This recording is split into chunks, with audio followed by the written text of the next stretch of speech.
I think the issue really comes to mobilising stakeholders who are going to help with implementation. Okay, so the COP is for the parties, so it is an intergovernmental process. There is a lot more than finance going on. There's access and benefit sharing. There's the science agenda. There's national parks. There's genetic resources. There is a lot of there's discussions on forests and ocean. So there is a lot going on, but there are a couple of issues that people I think are becoming preoccupied with. But as the CBD starts using the Archie targets, the 2020 targets as an implementation tool, you need to include stakeholder groups who are going to be a major part of that implementation process if you're going to be successful. So that means the NGOs, well, the NGOs have always been at the CBDs. It means the scientists, and it's fabulous to see him there. It's coordinating the ODA, all this, but it also is business. Business is impacts on biodiversity and ecosystem service. We're a major beneficiary. We are dependent on them. Companies, once they start appreciating that, realise they have a role to play in ensuring natural services are there and continued. So my advice would be, as the CBD gets into implementation mode, that space is created for the business sector, the progressive business sector that gets it, and either reducing their impacts or innovating to bring biodiversity-friendly products in here, or innovating around markets and technologies. You need to bring those people in, and that's both big business but also small and medium-sized ways. And it doesn't mean that business should dominate the agenda. We shouldn't. But it's an opportunity to mobilise business resources. There's one thing that the business sector is very good at doing. It's managing financial capital. You don't always get it right.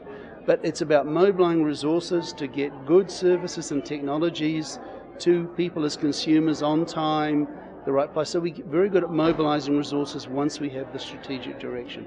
So why not leverage that around biodiversity? So I think Akkam's quite right. I think the CBD and the parties need to get serious about mobilising business, not only at these international discussions and negotiations, but at the national levels. And the real opportunity for the parties is through their national biodiversity strategies and action plans.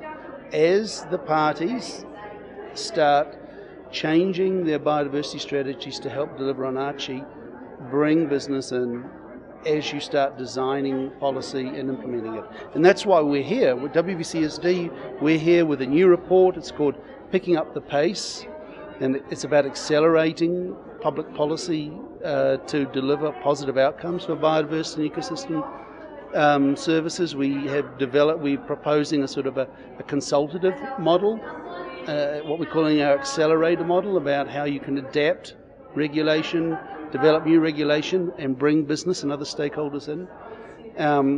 It has sort of a guidance on best practice, which often involve using good science, a multi-stakeholder approach, good measurement, good monitoring. And what we've really said, put in this publication, are 8 case studies that illustrate real action on the ground that has been driven by public policy that has leveraged business. And it covers subsidy reform, it covers fiscal incentives, green procurement, protected areas, biodiversity offsets.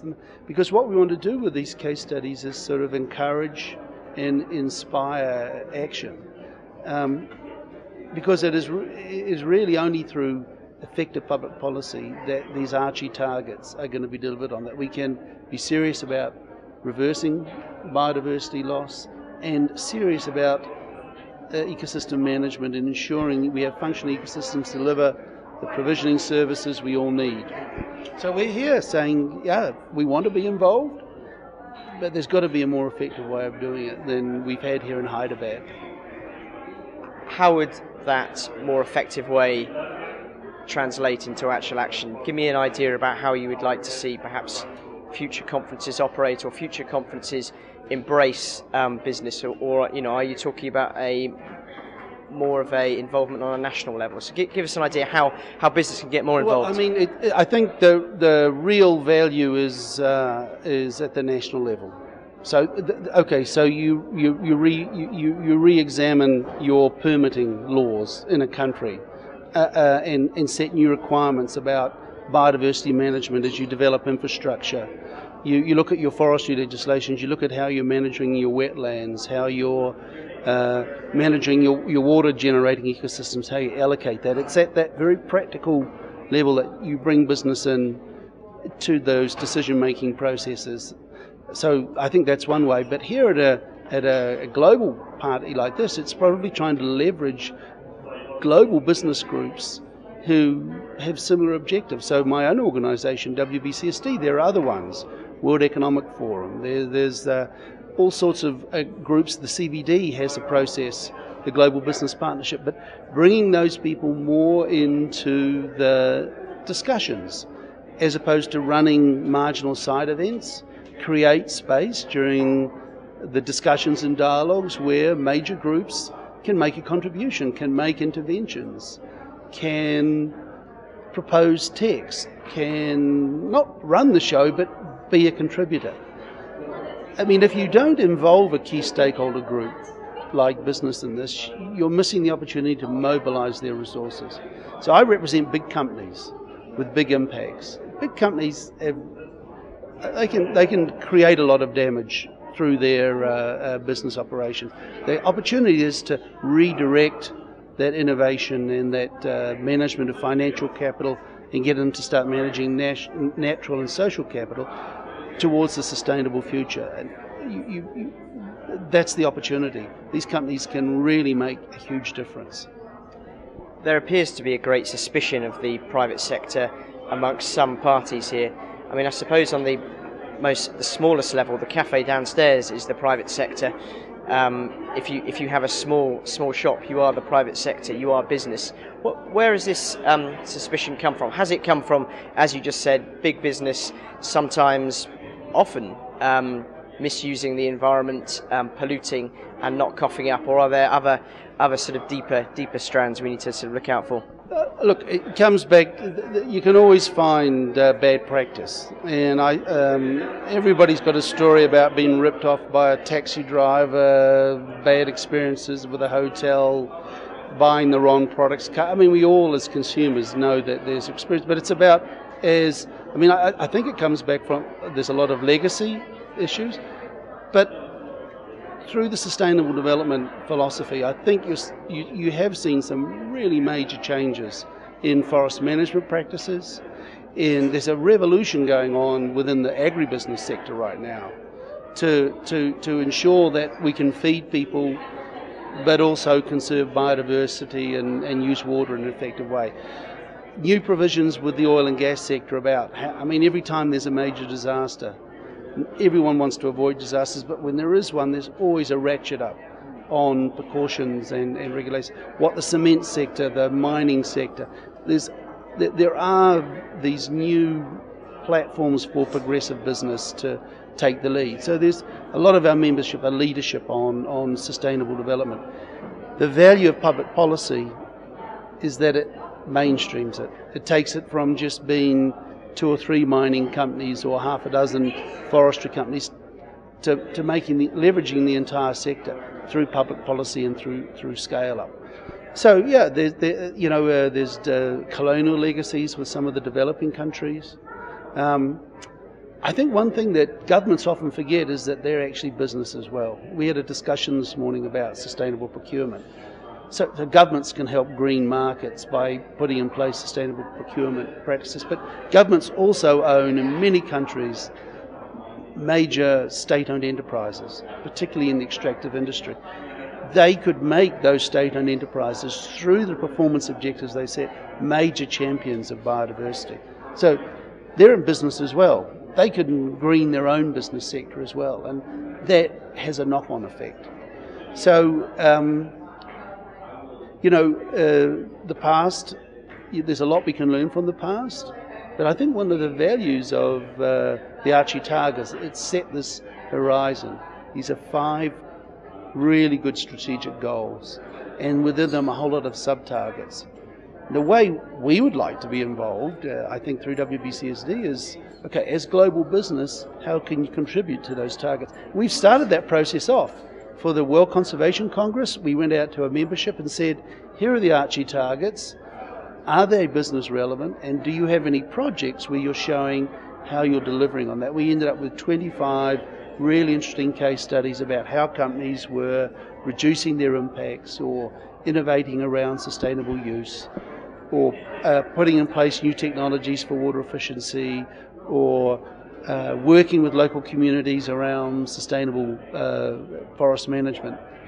It really surprised me, and we took those companies to the World Conservation Congress. Here, our new report around picking up the pace.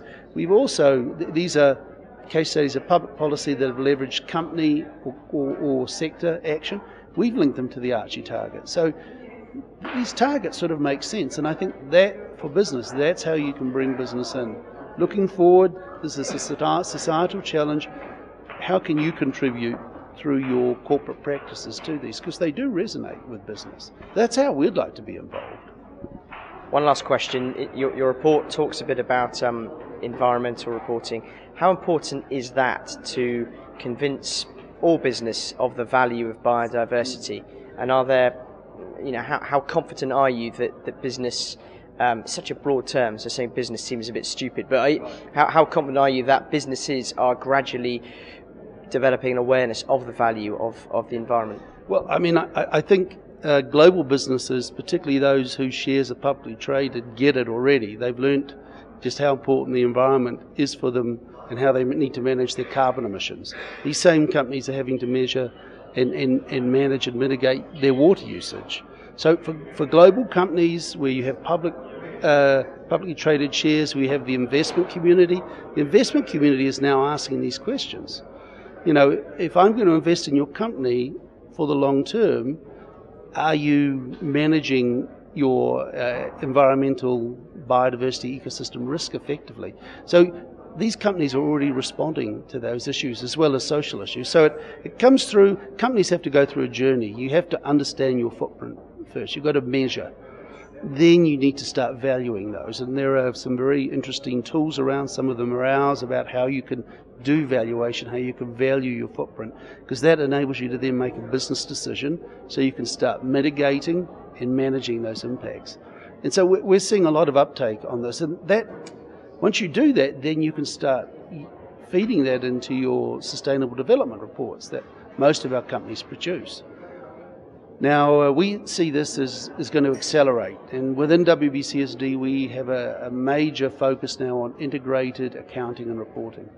So, okay, at the moment we produce financial accounts about how we manage financial capital.